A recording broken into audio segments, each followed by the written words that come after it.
Have you ever had someone leave and suddenly the whole world feels different? Most of us remember our big heartbreaks in life. I mean, there aren't many for anyone. The moment when a relationship ends and the world feels smaller somehow. So back in 2000, I went through one of those breakups and I was a bit disoriented. When a relationship ends, there's a strange feeling that everything that used to feel certain suddenly isn't. You wonder what you missed. You question things like, was there something I did? Was there something I didn't do? Everyone processes heartbreak differently. Some people distract themselves, others shut down.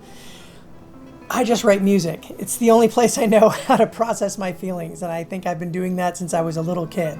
Music has always been a place where I can process my feelings. There's something strange about writing music for a breakup. I mean, you're not trying to entertain or even connect with people. You're just trying to understand your own feelings. All the pieces that year came from that place. Heartbreak has a strange way of teaching you things about yourself. What you've overlooked, what you value, what you won't compromise again. And sometimes that clarity only comes through pain. Oh, and by the way, I called it The Boy Who Held the World. Dramatic much? It gets better. I bared myself in the album, so when I went to go do the photo shoot, I talked to my friend Stacy and the photographer, and next thing I know, they were like, hey, why don't you bare yourself? And I seem to have no problem with it.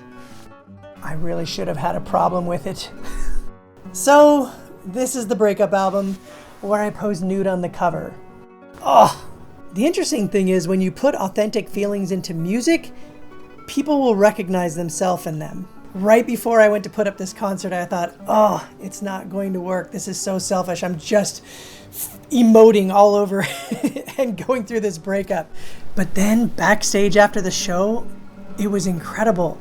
I just had hug after hug and people going, I get it. I've been there. Oh, thanks for saying something that I've felt before. I think sometimes when you see other people in pain, it justifies your own pain. Like if you see Tom Hanks cry in a movie, you're like, it's okay if I cry, right? And suddenly the story I told on stage wasn't about some over-dramatized breakup, but it was about the human experience. I mean, it's universal. Almost every one of us has loved someone before, and almost every one of us has lost someone before. And almost everyone had to figure out how to keep going afterwards. That's why this concert connected with people. And not because the music was especially fascinating. I mean, let's be honest, I was very early in my career. But it was successful because the emotions inside of it were in lockstep with everyone in that audience. It was mildly embarrassing, but it connected.